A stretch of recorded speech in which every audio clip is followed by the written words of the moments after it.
Thank you very much, Chair, and thank you very much to the previous speaker. That was a marvelous presentation.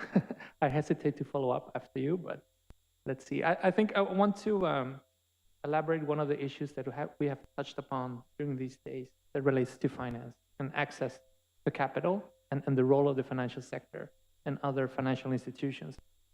So just to recognize that what I'm about to present now builds on a report with many contributors. So just acknowledge the contributing institutions. We're about 30 plus authors of this report that we put together for Stockholm Plus 50. I don't know how many of you that noticed that actually in June we celebrated the 50-year anniversary of the Stockholm Conference in 1972. Which was actually the world's first UN meeting on what they call the human environment. So as part of this international meeting hosted in Stockholm by the Swedish government and the Kenyan government, we were tasked by the government offices to put together a report on the role of the economy and the financial sector to support a transformation towards sustainability. It's a 90-page report, so I'm not going to go through it all. But I think one of the key points that we try to make in this report, and one of the main differences between what we experience now and what the world looked like during Stockholm 1972, is that we, as a species, humans, have become an amazing capacity we have a great capacity to create beautiful things, but we have the power to influence the future of all life on Earth. That, to me, is a key change in the last 50 years, that humans are a transforming force of the Earth system. I don't think, and I don't believe that policymakers have realized how important this is for everything that we do. One of the main drivers of this, and you've seen this before, is what colleagues have called the Great Acceleration. So these rapid changes on the Earth system. It's not just the climate change, it's also other aspects of the Earth system, like water, global water cycles, land use change, biodiversity loss, etc. An additional part of this is, of course, that we have created a much more simplified planet. So to say, we've lost biodiversity, for example. We have discovered that there might actually be boundaries in the Earth system, what colleagues have called planetary boundaries. We have discovered that there might be critical teeming elements, not only in the climate system, but also in critical ecosystems and biomes around the world. And a last point that have become increasingly visible in the last year due to the pandemic and the war in Ukraine is that we are more connected than ever. So a shock in one part of the world now has domino effects in other parts of the world in ways that we didn't experience 50 years ago. And this creates a very different setting for international policymaking and for policies addressing adaptation and transformation. An additional point, I'm not going to dive too much into this topic, this has been mentioned already, is of course inequality. Global inequality, social inequality, and the unequal impact of climate and planetary change. Nowadays, we can actually put numbers to that inequality. I'm just going to quote two quite recent studies.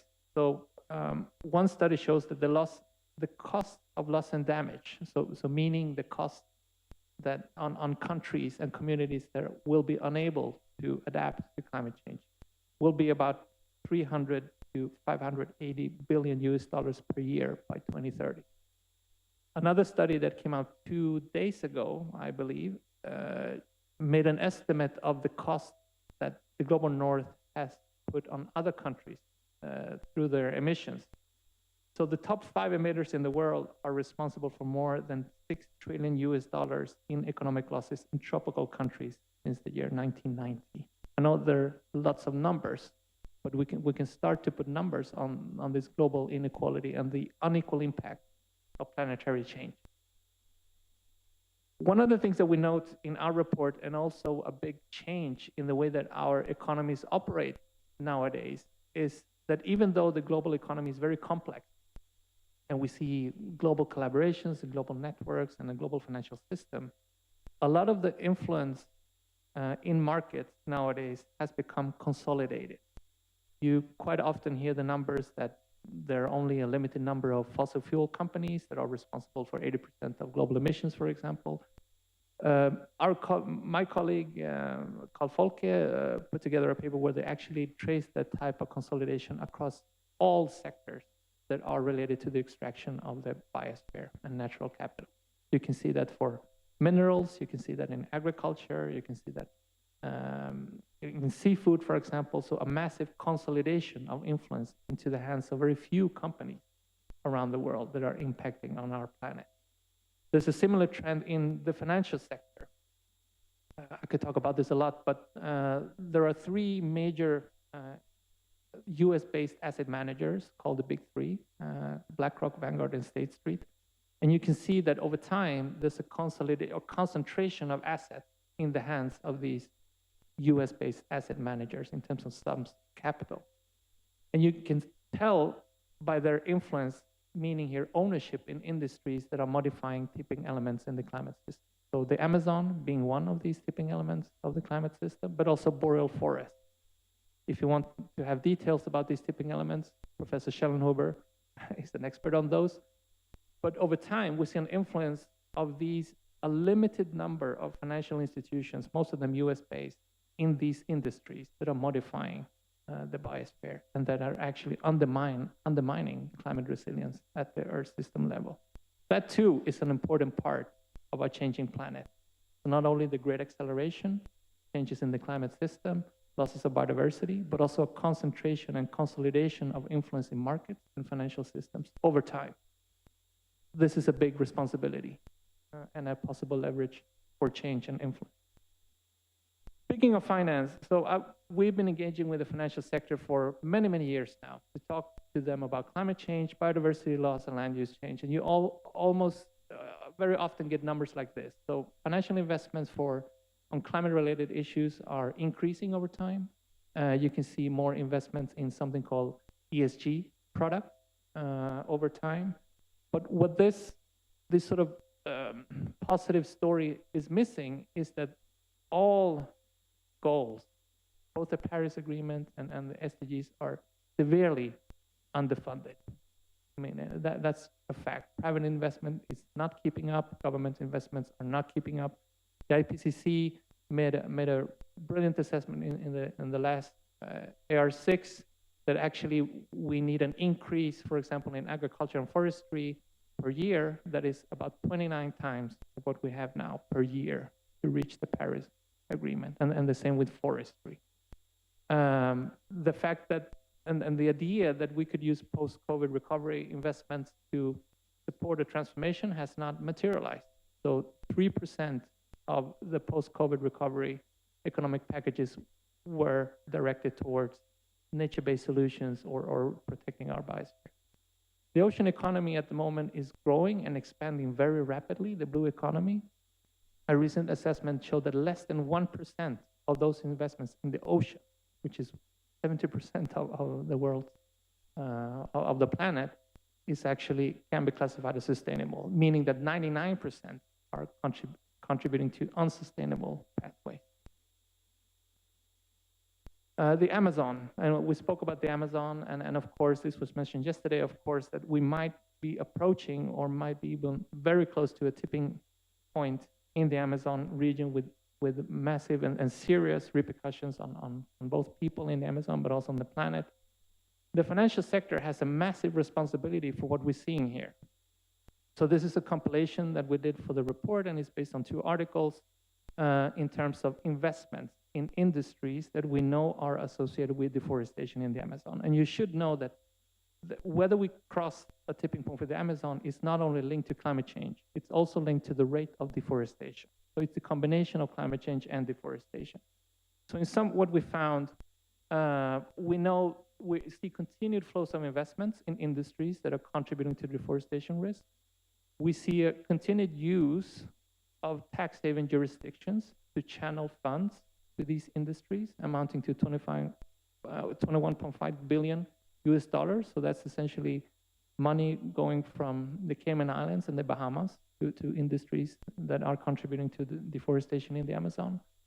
Investors, such as pension funds and other asset managements, have engaged with the Brazilian government and with industries that contribute to deforestation risk in the Amazon in the latest years, but with very limited impact.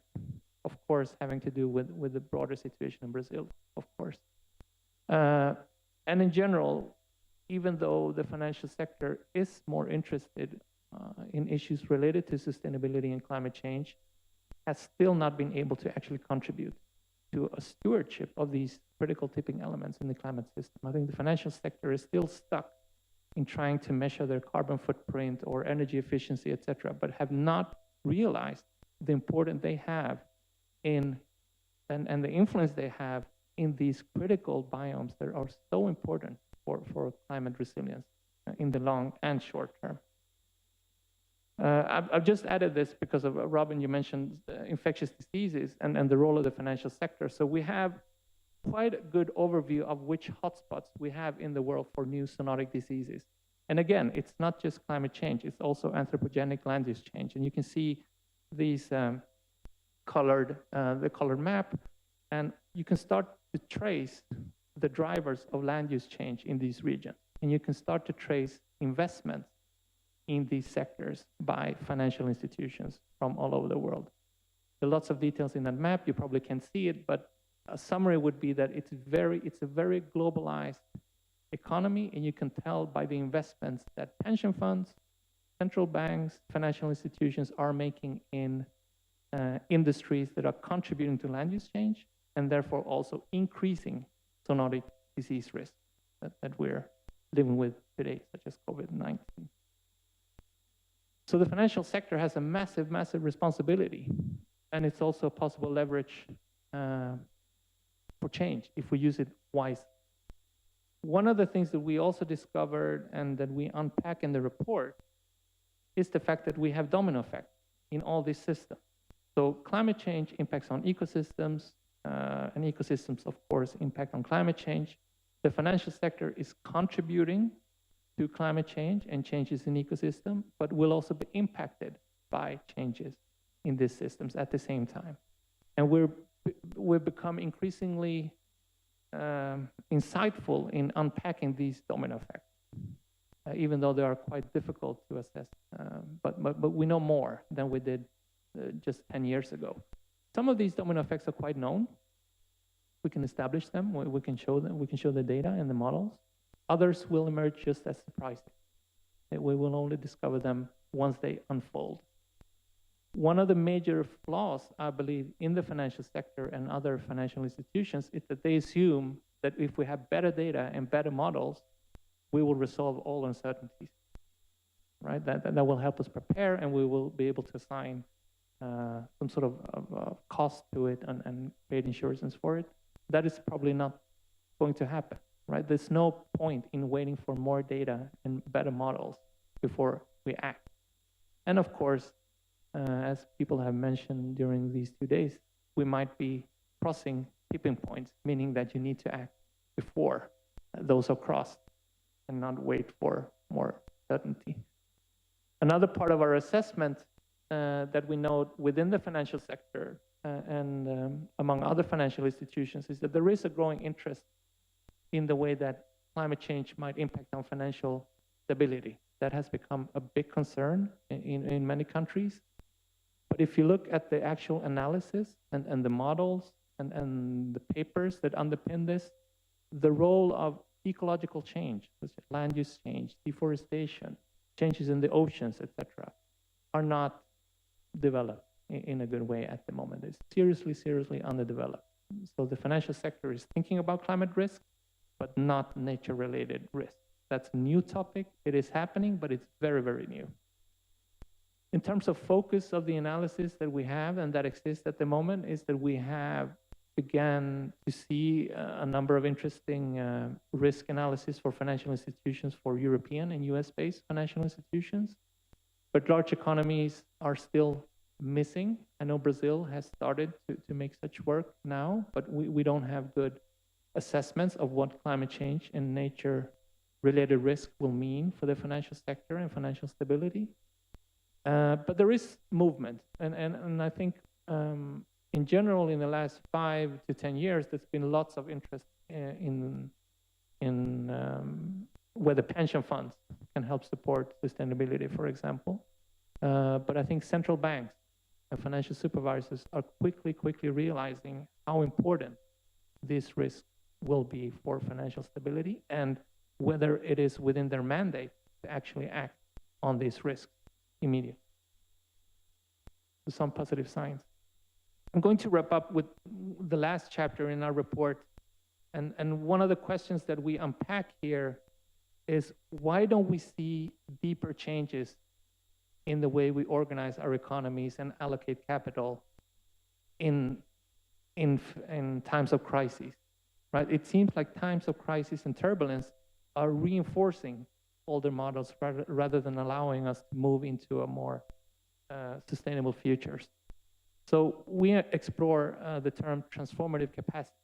So I think if you want to really support a transformation, so deep changes in systems, you need to be prepared for when crisis hits. And that means, so what does it mean? So a summary that we have in the report. So first of all, and this is especially targeting policymakers, financial institutions, and central banks. First of all, just realizing that we're moving into a new planetary reality. There's no point, I mean, you'd be unwise to look at history and assume that the future will look like the world has looked before. We're moving into a totally different planetary future with new risks that are very difficult, if not impossible, to quantify in all their details. Another part of it is, of course, what is the role of financial institutions and central banks to define what a new future would look like? What's their responsibility and what can they do to contribute to that future? That's defining a new direction.